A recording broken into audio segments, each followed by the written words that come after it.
Αγαπητοί μου φίλοι και φίλες, γεια σας. Είναι η εκπομπή μας «Ένα βήμα στον πολιτισμό», που σήμερα έχουμε κοντά μας έναν ηθοποιό, έναν νέο άνθρωπο, τον κύριο Κώστα Στεφανάκη. Μαζί του θα συζητήσουμε διάφορα θέματα που αφορούν το επάγγελμα, τη σκληρή αυτή δουλειά του ηθοποιού σήμερα και τι θυσίες μπορεί να κάνει κάποιος ή τι κόστος έχει για να ακολουθήσει αυτή τη δουλειά και να την υπηρετήσει σωστά.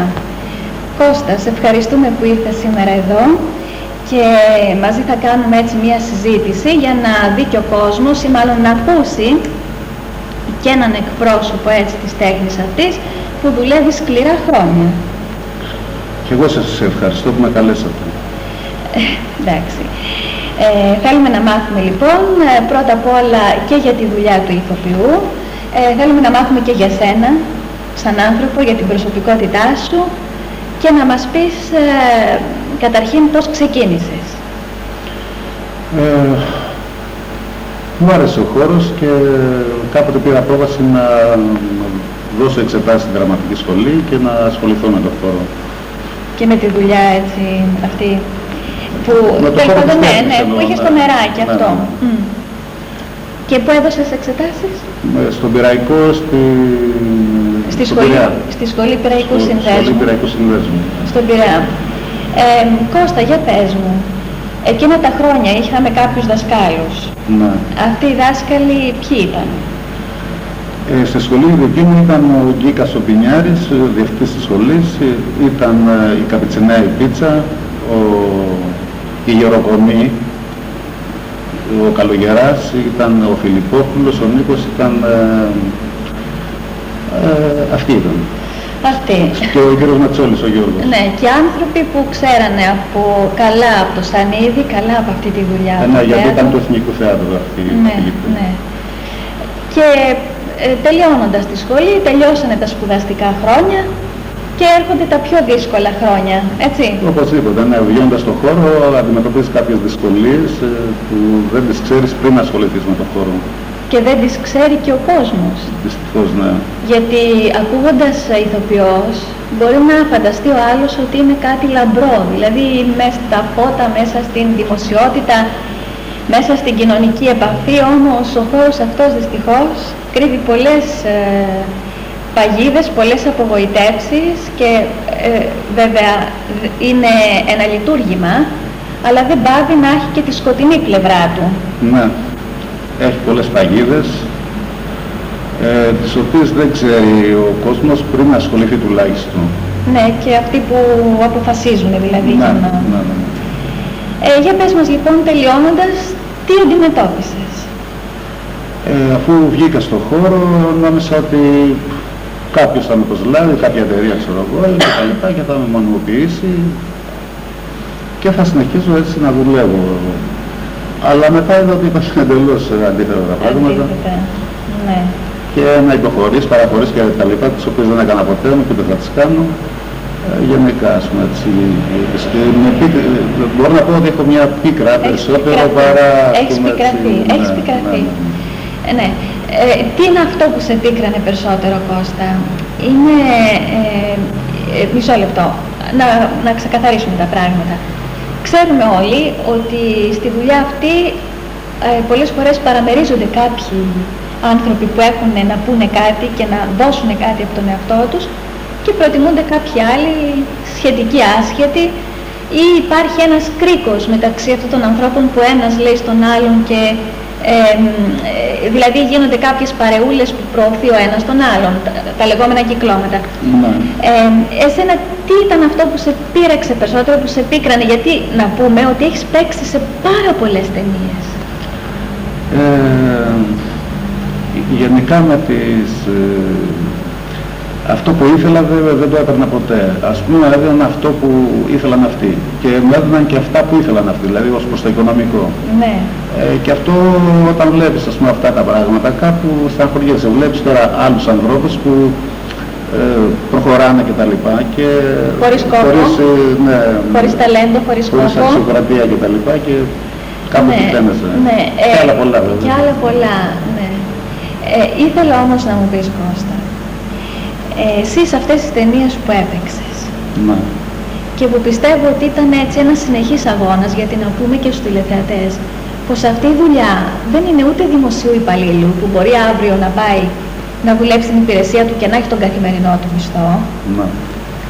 Ούτε μπορεί να σου τηλεφωνήσουν κάποιοι μεγάλοι σκηνοθέτες ή κάποιες σπουδαίες εταιρείες για να σε πάρουν. Εδώ κάθε μέρα πρέπει να ψάχνεις, να τρέχεις, να αγωνίζεσαι και να μην δικαιώνεσαι. Ακριβώς. Λοιπόν, εσύ κουράστηκες πολύ, Πάρα πολύ, ναι, διότι είναι αντίποδο συνέχεια. Θα γίνει δουλειά, θα πάω στο βιογραφικό, άντε ταξιά, άντε φωτογραφίες, έξοδα κτλ. Τα οποία δεν με κάλυπταν αυτό. Και πρέπει να βάζεις και την τσέπη σου. Και πρέπει ακριβώς να. Στο τέλος βγαίνεις και χρεωμένος. Μπορώ να πω αυτό. Βγαίνεις και χρεωμένος. Λοιπόν, από τις ταινίες που έπαιξες, θυμάσαι μερικές να μας πεις? Ναι, ήταν του Παντελή του Βούλγαρη, του Happy Day, το οποίο είχε πάει και φεστιβάλ Θεσσαλονίκης και διακρίθηκε. Ήταν το Γιούγκερμαν, ένα κάποιο σύριαλ παλιό του Γεωργιάδου Βασίλη, ήταν η Πανθέη, είχα συμμετέχει τότε εκεί, ήταν... Ναι. Τώρα δεν μπορώ να... Ναι, έχεις παίξει πάντως σε μια σειρά αξιόλογων ταινιών. Πολλές ταινίες. Αξιόλογων ταινιών. Τα γυρίσματα αυτά, πες μας πόσο κουραστικά ήτανε? Εξουθενωτικά πολλές φορές. Εξουθενωτικά. Δηλαδή, έπρεπε να είσαι στην ώρα σου, έπρεπε να είσαι ψυχολογικά έτοιμος και πολλές φορές βιαζόταν κιόλας, θέλαμε να βγάλουν πολλή δουλειά και πολλές φορές παίρναμε το κείμενο και το διαβάζαμε έτσι από κάτω και παίζαμε χωρίς να αυτοσχεδιάσαμε κτλ. Για να βγει σκηνή. Έκανες σε μακρινά μέρη, σε βουνά, σε λαγκάδια. Ναι. Και έκανες με δύσκολες καιρικές συνθήκες γυρίσματα. Ναι, θυμάμαι τότε με το Γυροδήμα το Θεό που είχαμε πάει στην Καρδίτσα, που γυρίζαμε τις σκηνές εκεί πάνω στο χιόνι, στο βουνό.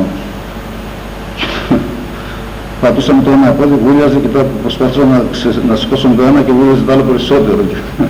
Ναι. Ήταν έτσι πολύ δύσκολες συγκυρίες γυρίστηκε αυτή η ταινία, πάρα πολύ δύσκολες. Και βέβαια ο ηθοποιός δεν είναι και ασφαλισμένος ομιγέννητο. Μήπως πάθει κάτι έτσι, μήπως βουλιάξει το καράβι, μήπως χτυπήσει στην αναρρίχηση, μήπως σε χίλια πράγματα. Όχι. Δεν είναι ασφαλισμένος. Μάλιστα. Δεν ξέρω, κανονικά έπρεπε να έχουν σε αυτές τις δύσκολες σκηνές τουλάχιστον κασκαντέρα. Αλλά επειδή είναι πολλά τα έξοδα, δεν τους συμφέρει και τα λοιπά και βάζουν τον ίδιο τον ηθοποιό. Και όταν μπορεί, βέβαια πρέπει και να μπορεί ο ίδιος. Πρέπει και να μπορεί, ναι. Σήμερα εσύ θα συνιστούσες σε ένα νέο άνθρωπο, τι θα έλεγες, θα συνιστούσες να έτσι με το μεράκι και μόνο να πάει να γραφτεί σε μια δραματική σχολή και να κάνει αυτή τη δουλειά? Αν του αρέσει θα το συνιστούσα αν καλύπτεται οικονομικά. Αν δεν καλύπτεται οικονομικά, να μην ασχοληθεί καθόλου. Και αφού του αρέσει πάρα πολύ βέβαια. Και να λάβει υπόψη και τα προηγούμενα που είπα. Υποχωρήσεις, παραχωρήσεις και τα λοιπά όλα. Υπάρχουν και αυτά ακόμα, δυστυχώς. Ποιες είναι οι φιλοδοξίες σου, τι θα ήθελες να παίξεις τώρα? Θέατρο, κινηματογράφο, τηλεόραση? Και τα τρία με ενδιαφέρουν, αρκεί να είναι κάτι συγκεκριμένο, να μην... Και να είναι και οι συνθήκες ίσως καλές. Ναι. Γιατί ας πούμε και εδώ ότι οι συνθήκες είναι σκληρές. Το έχουμε επαναλάβει αυτό πολλές φορές. Κώστα, σε περίπτωση που, όπως σου είπα, σε αυτό το χώρο δεν έχεις μια δουλειά και δεν μπορείς να βασιστείς οικονομικά κάπου αλλού, μπορεί αυτή η δουλειά σήμερα να σου, όχι να σου δώσει κέρδος, να σου καλύψει τα έξοδά σου, να μην πεινάσεις? Αυτό θα εξαρτηθεί από την τύχη σου και γενικά από τι δουλειές γίνονται και είπαμε και από το τι θα προσφέρεις εσύ στους αυτούς τους ανθρώπους, ας πούμε, που θέλουν να ζητάνε διάφορα πράγματα. Ναι, ναι. Να σε καλύψει οικονομικά δεν σε καλύπτει. Έστω και έτσι. Για να κάνεις οικογένεια δηλαδή και να στηριχθείς πάνω στην τέχνη, το βλέπω φύση αδύνατο, δεν γίνεται με τίποτα. Δεν γίνεται. Θα σε καλύψει ένα διάστημα και μετά θα σε αφήσει.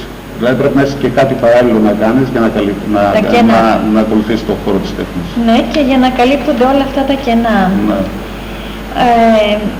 Λοιπόν, εσύ αγαπάς, είπαμε, περισσότερο το θέατρο ή τον κινηματογράφο? Νομίζω είσαι κινηματογραφικός περισσότερο. Ναι, κινηματογραφικός είμαι.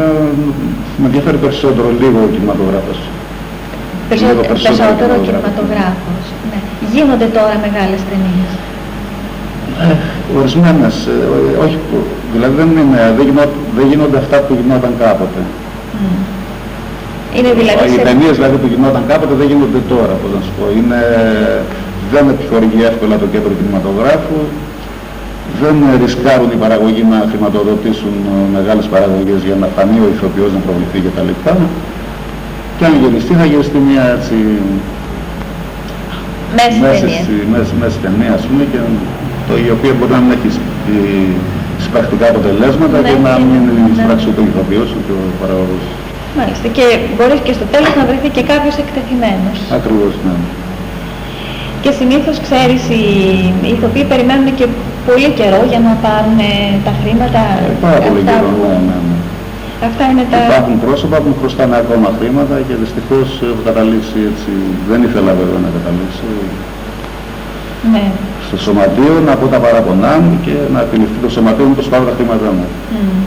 Το σωματείο ξέρουμε πως βοηθάει όσο μπορεί σε αυτές τις περιπτώσεις και κατά κάποιο τρόπο σε καλύπτει ηθικά τουλάχιστον από διάφορους και διάφορες καταστάσεις έτσι τυχοδιοκτικές. Κάτι είναι και αυτό. Τουλάχιστον έστω. Η ρόλη που έχεις παίξει, Κώστα, είναι, νομίζω ότι είναι η ρόλη του κακού, του σκληρού, να μην λέω.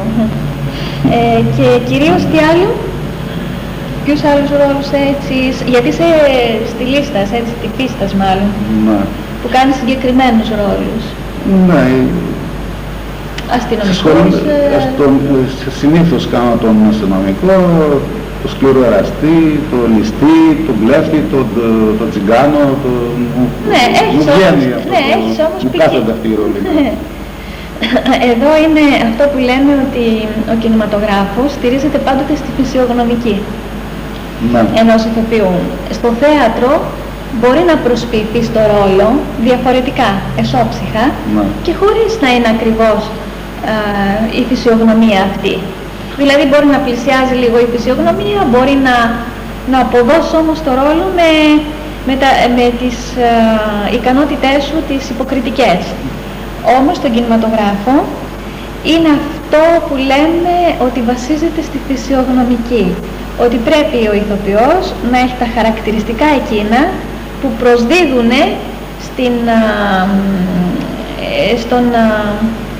σε αυτόν που υποδίεται, στον πρωταγωνιστή, στον δευτερογωνιστή, τέλος πάντων, που προσδίδει το ρόλο ακριβώς, αυτό που θέλει να κάνει, τον κακό, τον καλό, τον αστυνομικό που λες, τον υπηρέτη, όλα αυτά.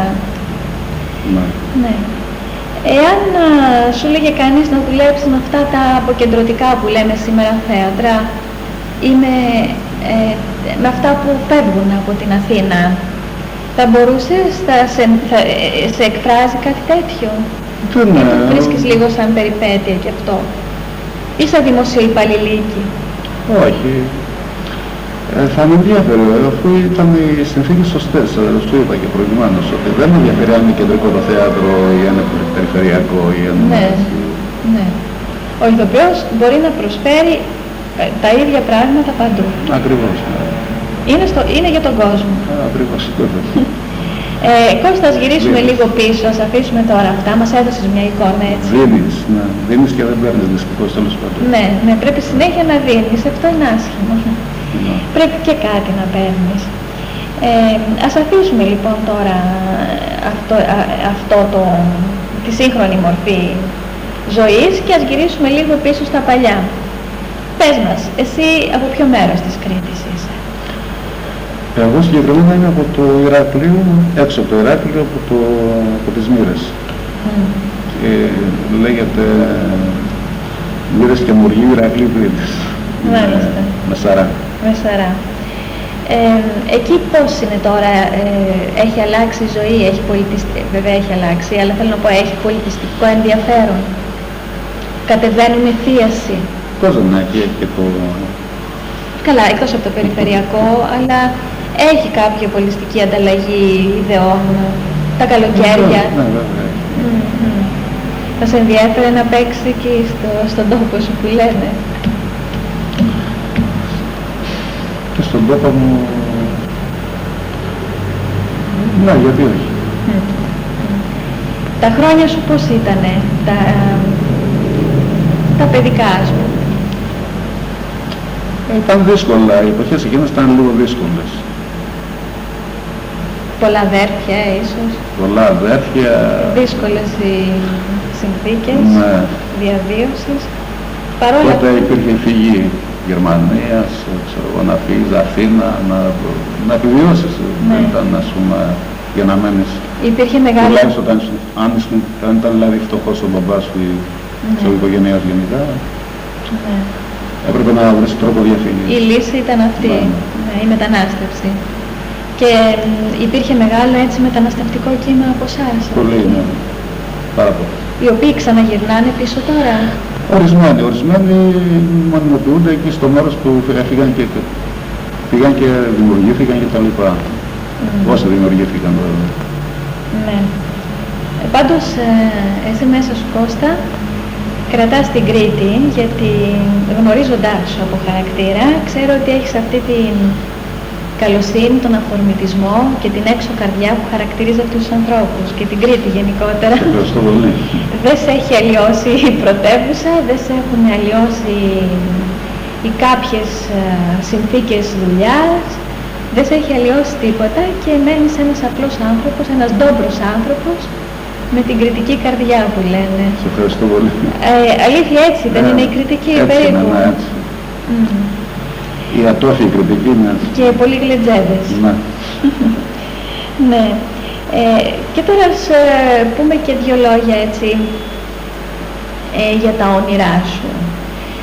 Τα τοποθετείς μόνο στο χώρο, είπαμε, της τέχνης ή και κάπου αλλού, σκέφτεσαι και κάτι άλλο?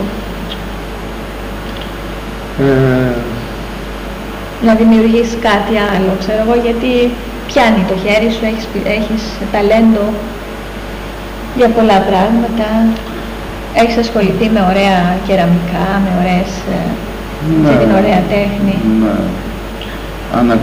Κοίταξε, τα όνειρά μου ήταν η τέχνη περισσότερο, μετά η κεραμική βέβαια μου αρέσει πάρα πολύ γιατί είναι δημιουργική δουλειά. Και έχεις κάποια παράδοση από την οικογένεια? Έχεις κάποια παράδοση από την οικογένειά σου στην κεραμική, ναι?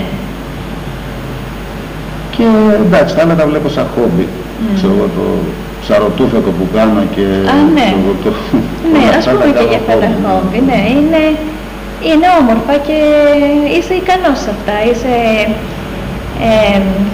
δεινός κολυμβητής, κατεβαίνεις, ψαρεύεις, πιάνεις τα πόδια, κάνεις ψαροτούφεκο και αυτά είναι βέβαια έτσι ιδιαίτερα όμορφα. Ναι, βέβαια. Τώρα το καλοκαίρι ή και το χειμώνα? Και το χειμώνα. Και το χειμώνα. Μάλιστα. Μ' αρέσουν οι εκδρομές γενικά, εντάξει. Ναι. Τα ταξίδια. Η φύση. Και πράγματι, ένας ηθοποιός, ένας καλλιτέχνης, εάν δεν ξεφύγει να πάει κοντά στη φύση, από πού θα αντλήσει? Δεν αντλεί με τίποτα.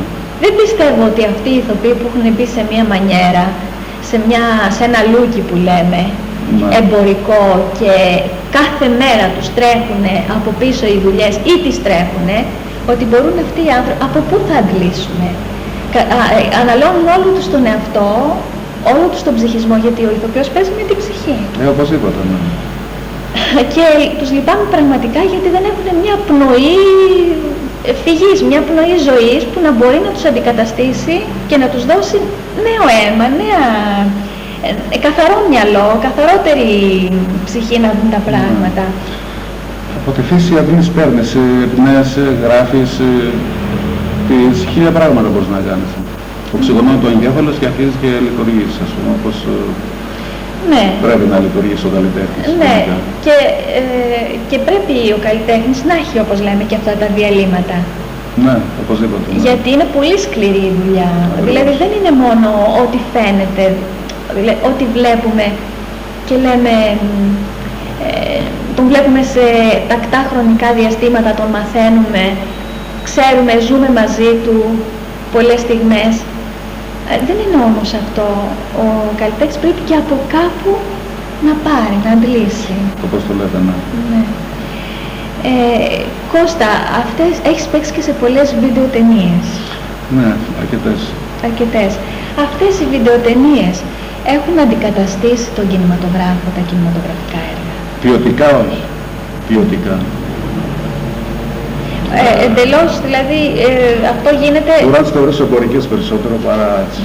Ναι, γίνεται για ένα εμπορικό σκοπό και πολλοί ηθοποιοί, εντάξει, έχουν παίξει, γιατί υπάρχει, όπως λέμε, και αυτή η δυσπραγία τώρα του κινηματογράφου που δεν μπορεί να καλύψει τις ανάγκες των ηθοποιών και της τέχνης γενικότερα, και αναγκάζονται πολλοί ηθοποιοί να συμβιβάζονται με τις υπάρχουσες συνθήκες. Ναι. Ναι.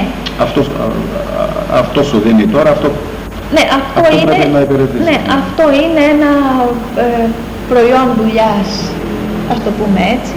Ναι. Εύκολο πιο πολύ και πολύ πιο προσιτό έτσι στην οικονομική ανάγκη του καθενός. Ναι. Αυτές οι βιντεοτενίες είναι πάντοτε ανθρώπων κάποιων συγκεκριμένων παραγωγών, ή ασχολούνται όλες οι εταιρείες με αυτές? Είναι ιδιωτικές? Μπορεί να ασχοληθεί, αρκεί να έχει τα απαιτούμενα χρήματα, ας πούμε, για να καλύψει τα έξοδα. Ναι. Ναι. Βρίσκει τους ηθοποιούς, τους σκηνοθέτες, ναι, και στείλει για τα συνεργεία και τα μια επιχείρηση. Ναι. Νομίζεις ότι τα σενάρια, γιατί και εσύ θα ξέρεις από σενάριο, αφού έχεις ασχοληθεί τόσα χρόνια, τα σενάρια θα μπορούσαν να βελτιωθούν λίγο? Είναι γραμμένα στο πόδι πολλές φορές. Μπορούσαν όμως να είναι και πιο προσεγμένα, μπορούσαν να κάνουν ωραία σενάρια, γιατί παλιότερα που δεν υπήρχε η τεχνική και τα μέσα, βλέπουμε στον παλιό ελληνικό κινηματογράφο έτσι, πολλές ταινίες που δεν είχαν τεχνική υποδομή και μέσα και στηριζόντουσαν μόνο στο σενάριο, και τι ωραίες που ήταν. Ναι, και είναι διαχρονικές και βλέπονται ακόμα και τους βλέπει ο κόσμος και συνεχίζει να τις βλέπει. Ναι, και ζητάει ο κόσμος να δει και να ακούσει κάτι μέσα από τη ζωή, από τα βιώματά του. Ακριβώς. Ναι. Τώρα εδώ θα πούμε... Ναι, για πες μου τι θες να συμπληρώσεις. Όχι, νομίζω ότι όπως το είπατε είναι θέμα σενάριου και αυτοί οι άνθρωποι που έγραφαν χάθηκαν, δυστυχώς. Ναι. Δεν υπάρχουν σήμερα αξιόλογοι συγγραφείς, ας πούμε, όπως ήταν ο Ψάθας, ήταν ο Σακελάρης, ακριβώς. Ναι.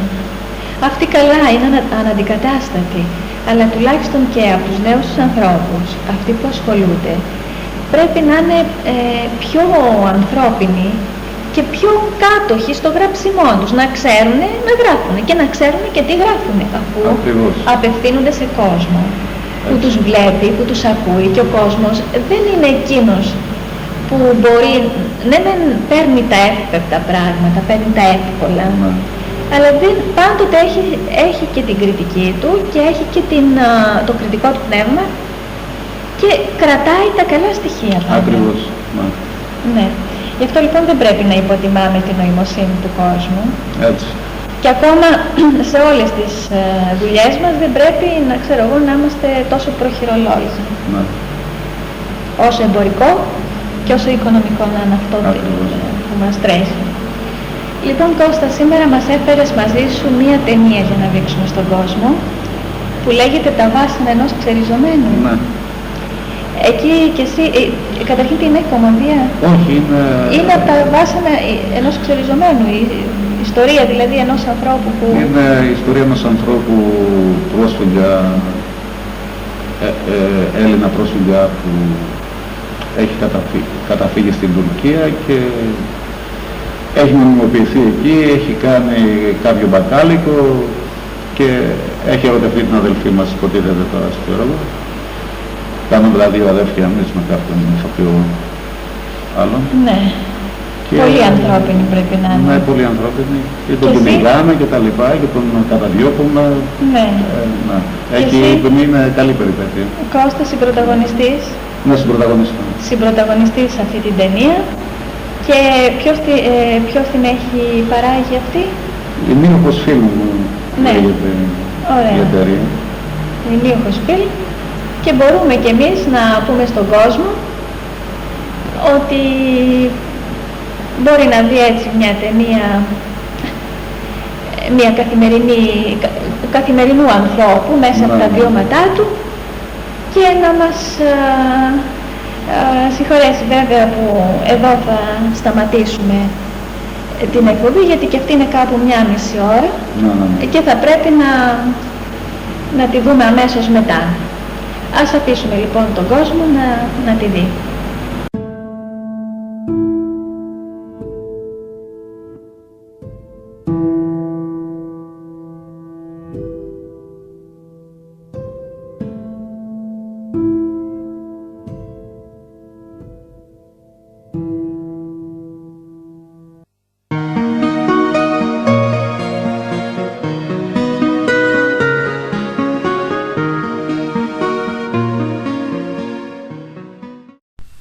Здравствуйте, γεια σας. Давай познакомимся, πάμε να γνωριστούμε.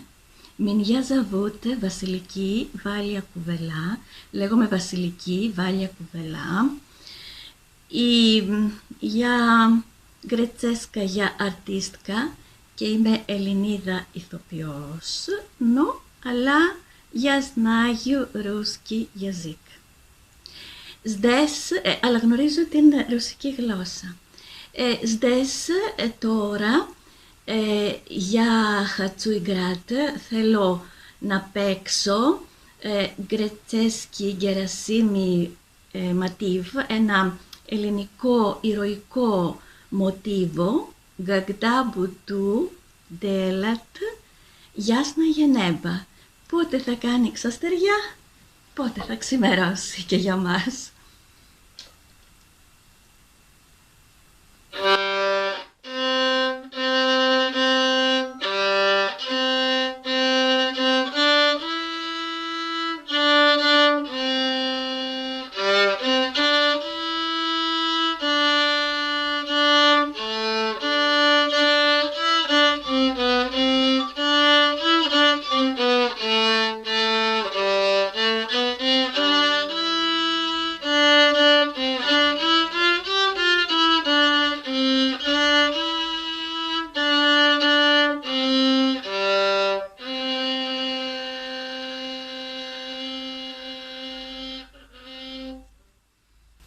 Спасибо. Ευχαριστώ. Пока. Γεια σας.